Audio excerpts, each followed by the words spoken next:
cette route départementale, il y a des plantations prévues, il y a des études d'aménagement de traits assez piétonnes qui sont prévues, des liaisons douces en matière de voirie pour desservir les équipements du village. Donc cette dimension-là a bien été intégrée au démarrage de la conception de l'écoquartier, maintenant qui est baptisé les 40 arpents. Comment font les enfants pour traverser? Vous n'avez pas répondu à ma question. Alors sur le départemental, donc il y a des limites. Vous voulez répondre, Philippe? L'axe nord-sud était déjà un problème pour certains enfants pour traverser cet axe nord-sud. Maintenant, le CD13, comment les enfants vont traverser? Je vois bien, il y a les pédibus qui permettront de les protéger, mais suivant les horaires des collégiens, parce que les enfants, il y aura aussi des collégiens qui se promèneront à l'unité et qui vont au collège Louis Pergaud. Non. Et eux, on ne va pas les mettre avec un pédibus. Ils vont à la Marossoule. Ils vont à la Marossoule. Personnellement, j'ai connu la RD13 à 4 voies et je peux vous dire que déjà, je préfère traverser actuellement avec les aménagements qui ont été faits. Il n'y avait pas de bâtiment avant. Oui, non, il y avait des piétons. Il n'y avait pas d'enfants. Laissez le répondre, s'il vous plaît. Oui, il y avait des piétons. Après, que ce soit un enfant, une personne âgée, un adulte, on traverse tous à des vitesses différentes. Mais c'est beaucoup plus sécurisé avec le rétrécissement qui a été fait sur la RD13, avec les passages en décalé, comme ceux du boulevard de la Loire. Maintenant, ça devient courant, ces aménagements. Et il est étudié, je vous dis, avec le service de Saint-Quentin et des départements, d'équiper aussi avec des feux piétons à déclenchement, par exemple. C'est une des réponses techniques qui marche. Puis on travaille avec le département sur ce sujet. C'est départemental. Oui. Et nous travaillons aussi avec le département des Yvelines sur ce sujet avant la livraison des constructions de logements. Pour qu'on trouve le dispositif le mieux sécurisé, même si beaucoup déjà a été fait en retransformant en 2 fois 1 voie. Et à terme, il faut que ça devienne un boulevard urbain totalement sécurisé pour accueillir ces nouveaux logements. Alors, l'autre question, c'est sur la maternelle à Géo. Vous avez raison de poser cette question, parce que vous savez que dans le secteur, il y a eu la rénovation du square de Montfortin, et l'école de la Géo va se transformer en groupe scolaire, c'est-à-dire qu'on va fusionner l'élémentaire et la maternelle, et la parcelle même de la maternelle va être libérée pour être vendue, pour y faire des petits pavillons.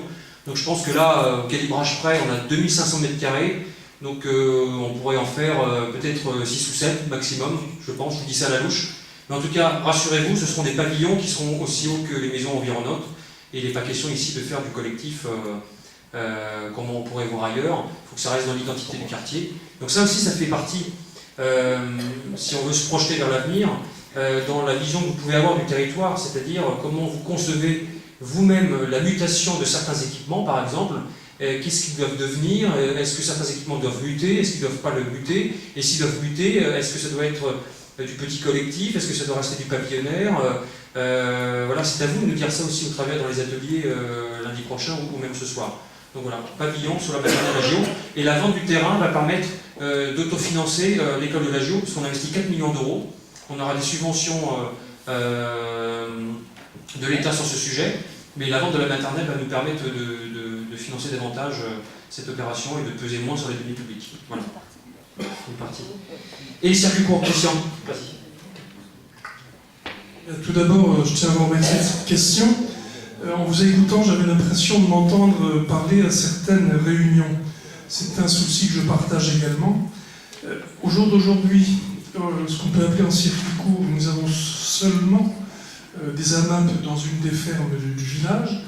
Nous avons le marché dans lequel il y a quand même des gens qui font du bio qui se présentent. Ma collègue Elsa Pija, qui est chargée du marché, a mené une enquête sur l'ensemble du marché pendant plusieurs sessions, pendant plusieurs samedis, mercredis, afin d'avoir tout le monde. Et effectivement, il y a des gens qui demandent du bio. Il y a eu des stades de fait. Si vous voulez, on commence à...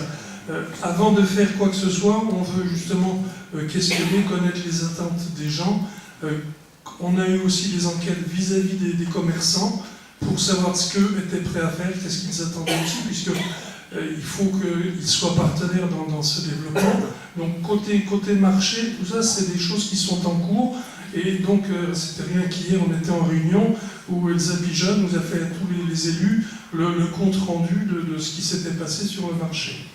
Alors, si vous voulez, actuellement, nous avons une recherche de fédérer en somme les maraîchers et autres personnes, agriculteurs du coin, pour faire en sorte qu'ils puissent venir vendre leurs produits. Et on réfléchit également, ça peut être sur une ferme ou autre, pour organiser sur Morpa bien une structure qui pourrait distribuer ce type de... Et donc, si vous voulez, c'est une réflexion que nous menons, qui est en gestation. J'espère la faire aboutir le plus rapidement possible, mais on est en train de travailler là-dessus. Et bien évidemment, si vous avez des idées, des pistes ou des remarques, vous serez bienvenus aux ateliers et on échangera avec plaisir. Merci. Je peux me permettre, je ne l'ai pas dit, mais je voulais parler aussi du problème de la production, c'est-à-dire augmenter la production locale. Alors justement, je suis allé à des sessions organisées par Saint-Quentin en Yvelines vis-à-vis de l'agriculture urbaine, et donc là aussi, la commune, enfin Saint-Quentin, va nous aider à essayer de mettre en place, du moins et surtout à garder les terres agricoles que nous avons actuellement. Donc nous avons pareil des pistes avec certains agriculteurs du secteur ou des maraîchers en désir. Mais si vous voulez, le problème, lors de cette session, j'ai posé une question, puisque c'est le bio, c'est quand même quelque chose qui m'intéresse. Et nous avons une jachère qu'on appelle la jachère fleurie, qui demande d'être plus travaillée qu'elle ne l'a été. Et je demandais pourquoi, si on pouvait la créer en structure bio pour cultiver. C'est une structure qui n'a pas vu l'ombre d'un engrais, enfin, depuis, je ne sais pas, 10 ans, 12 ans, voire plus. Eh bien, tenez-vous bien, si vous voulez la cultiver et avoir le label bio, eh bien, il faut faire une demande. Vous devez attendre 2 ans. Alors, ça fait 15 ans que cette terre est au repos.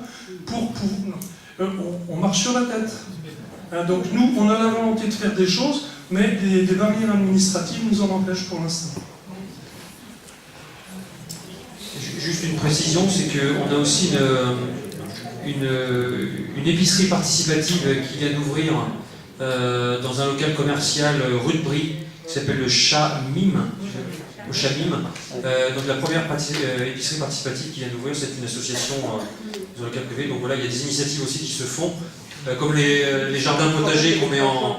Par exemple, dans les nouvelles constructions de logements, on met aussi des jardins partagés pour les Morpasiens. Et il y a une volonté aussi, au travers des compétences déchets de 50 ans d'Yvelines, que les Morpasiens soient dotés aussi de bacs à compost. Voilà, c'est en cours aussi. Est-ce que vous avez des questions sur alors les atouts environnementaux et patrimoniaux, votre vision aussi sur ces sujets-là, sur la ville écologique, la place du véhicule électrique, les transports autonomes, etc. Quelle est votre vision aussi sur ces sujets-là, des offres de services de qualité, comment vous voyez aussi dans l'avenir et comment on pourrait le traduire dans le PLU, la transformation des services publics ou même de l'activité privée, comment on pourrait accompagner justement au travers des règlements d'urbanisme les activités qui existent, la qualité urbaine. Qu'est-ce que vous pensez également et comment vous voyez l'avenir dans l'aménagement, la qualité architecturale du bâti, les maisons actuelles, etc. Il y a des villes qui sont partie prenante pour faire des maisons multicolores. Est-ce qu'il faut déverrouiller le règlement du PLU sur ces sujets-là? Est-ce qu'il faut rester plutôt dans des tons cohérents? Vous voyez, le PLU permet tout ça. Et vous pouvez aussi nous apporter vos avis. Après, sur le rayonnement, l'accessibilité, la visibilité de Morpa, comment vous voyez les choses? Est-ce que vous avez le sentiment que Morpa n'est pas visible? Est-ce qu'il faut le travailler? Est-ce que vous avez des propositions aussi sur ces sujets-là? Voilà. On lance des thèmes, des idées. Il y a des feuilles qui sont rendues. Alors, on prend 3 dernières questions, si vous le souhaitez. Voilà, il y a madame qui attend depuis tout à l'heure. Il n'y a pas une monsieur derrière. Bonsoir. Sur le volet environnemental, justement, et les énergies renouvelables, est-ce que le PLU peut prévoir des études sur les capacités énergétiques de la commune? Alors, je ne pense pas vraiment ni au solaire, ni à tout ce qui est vent, mais plutôt à la géothermie éventuellement, puisqu'il y a beaucoup de communes d'Île-de-France qui ont des capacités géothermiques qui sont peu connues, ou au sujet de la biomasse, par exemple des chaufferies bois, puisque comme vous le disiez, on a de la forêt, de l'agriculture, une déchetterie qui ramasse beaucoup de déchets verts, dont on pourrait peut-être faire quelque chose. Donc voilà, est-ce que ces sujets-là peuvent être abordés et creuser pour accompagner le développement de cette offre nouvelle, par exemple sur le chauffage. Allez, autre question, il y a monsieur derrière. Hop. Jasmine, s'il vous plaît. Voilà, ouais, merci. Bonsoir, tout à l'heure vous avez parlé de la préservation du village, et moi je suis assez sensible à la préservation du centre-ville. Vous parliez de dents creuses, je crois, hein. Depuis une bonne vingtaine d'années, il y a eu des constructions, alors je pense à pêle-mêle dans le désordre, rue des Baux, sur anciennement l'hôtel Mercure, le parking, il y a eu la résidence étudiante, là, tout dernièrement. Et est-ce qu'on n'est pas en train de dénaturer un peu le centre-ville? Est-ce que vous avez des mesures de protection? Alors je ne sais pas, il ne doit plus rester beaucoup de place maintenant, mais est-ce que vous pouvez protéger le centre-ville? Voilà, et j'ai encore une autre question, alors là elle est d'ordre financier, donc je ne sais pas si ça rentre dans le cadre du PLU. Sur ce taux de logements sociaux de 25%, il y a eu un congrès des maires de France, là. Est-ce que vous n'avez pas le moyen de faire la révolution, une révolution pacifique, bien entendu, pour arrêter qu'on paye comme ça? Parce que qu'est-ce qui reste à construire dans Maurepas, à part ces dents creuses? Est-ce qu'il faut attaquer les bois maintenant? Il y a eu plusieurs questions, je vais répondre. Sur le volet environnemental, alors peut-être que nos amis de Saint-Quentin pourraient répondre sur le document lui-même, ou Philippe Gagnel là-dessus. Il y a une réponse positive sur ce sujet, puis après je vous parlerai d'un projet plus particulier.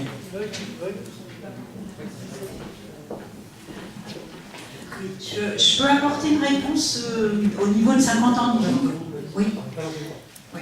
Concernant le potentiel de ce qu'on appelle les ENR, les énergies renouvelables et récupérables, il y a actuellement une étude qui est en cours, pas seulement à l'échelle de la commune de Maurepas, mais à l'échelle des 12 communes de l'agglomération, dans le cadre d'un document dont vous avez peut-être entendu parler, parce qu'il y a eu pas mal, enfin il y a eu une campagne, on va dire, un peu publicitaire, sur ce qu'on appelle le PCAET, qui est le plan climat, air, énergie territoriale. Et il y avait une concertation numérique qui vient de se terminer d'ailleurs au mois d'octobre et qui est actuellement en cours d'analyse. Donc cette étude sur les ENR, les énergies renouvelables, est effectivement à l'étude, mais pas à une échelle plus vaste. Et dans le PLU lui-même, est-ce que ça peut s'inscrire? Alors, dans le PLU lui-même, il peut y avoir effectivement, dans le cadre de la réglementation des bâtiments, on va dire des incitations effectivement à faire mieux. Oui, tout à fait. Un exemple sur la construction de logements qu'on avait souhaité à la place de l'entreprise Terra Nova qui est à côté des pompiers, on avait demandé aux promoteurs qui testent la géothermie.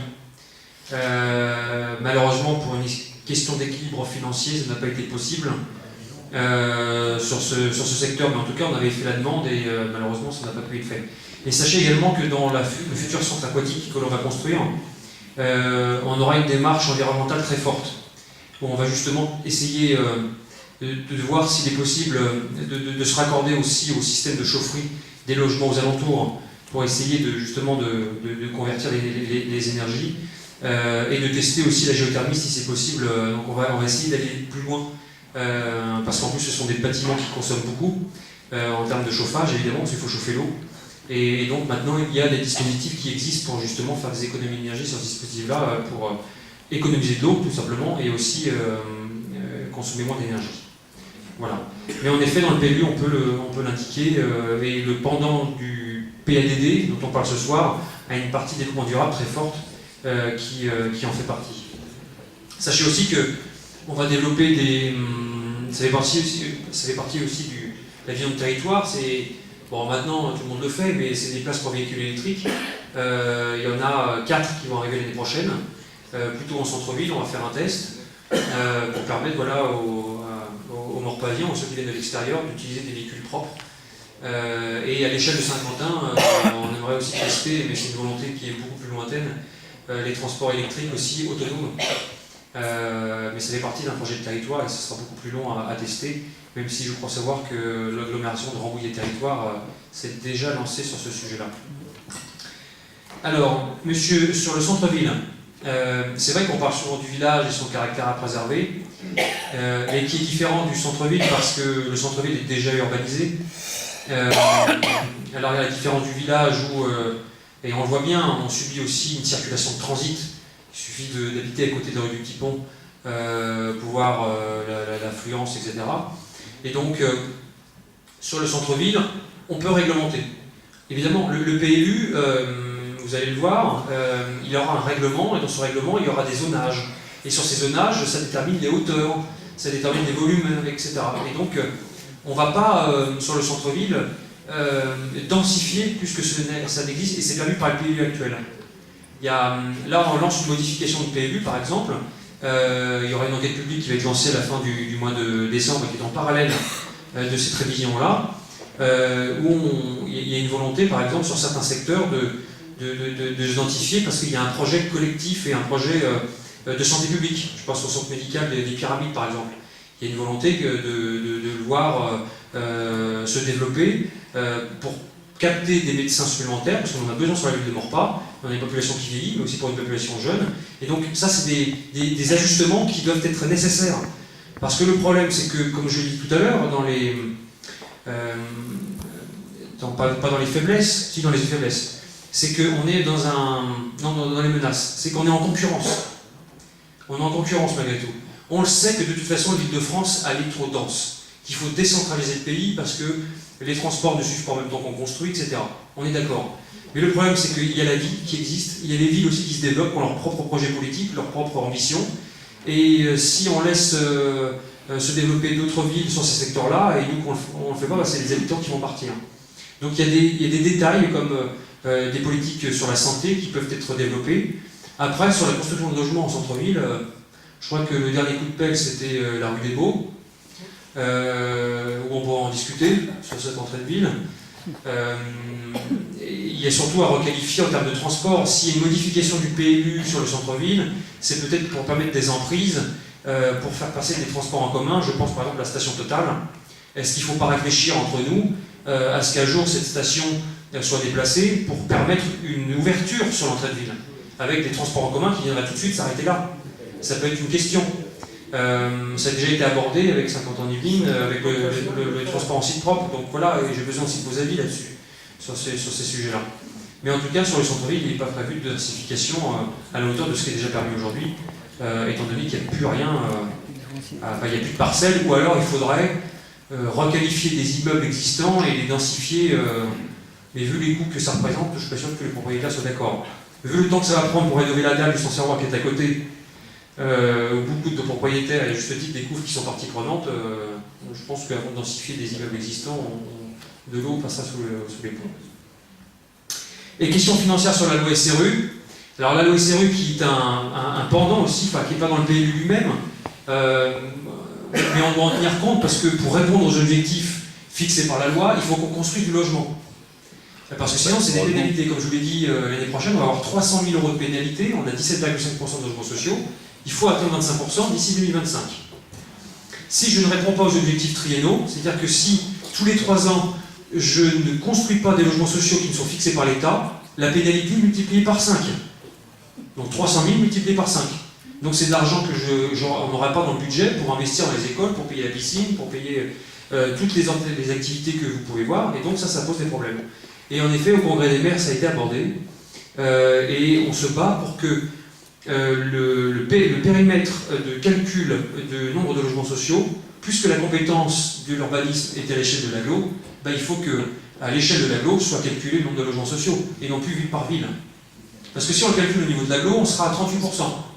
On aura dépassé les 25%. Vous voyez?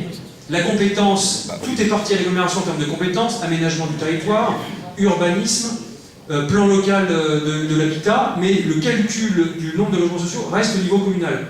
Ça, c'est une hérésie technocratique. Donc les élus se battent là-dessus, et je pense qu'on y arrivera. Je pense qu'on y arrivera. En tout cas, c'est le sens de l'histoire. Voilà. Il est 22h04, chers amis. Est-ce qu'on prend peut-être une dernière question, si vous le souhaitez? Monsieur, vous avez déjà posé une question? Toute petite. Allez-y. C'est une toute petite pour finir en beauté. Mais qui demande une longue réponse. Sur le plan écologie, On a une belle retenue d'eau. On a un beau bassin en contrebas. Est-ce qu'on pourrait pas faire un genre de mini serponçon? Une base de loisirs? Oui. Faire une centrale électrique. Vous voyez? Avec remontée de poissons. Bon, mesdames et messieurs, vous avez donc les ateliers qui sont prévus donc lundi soir, je ne me trompe pas.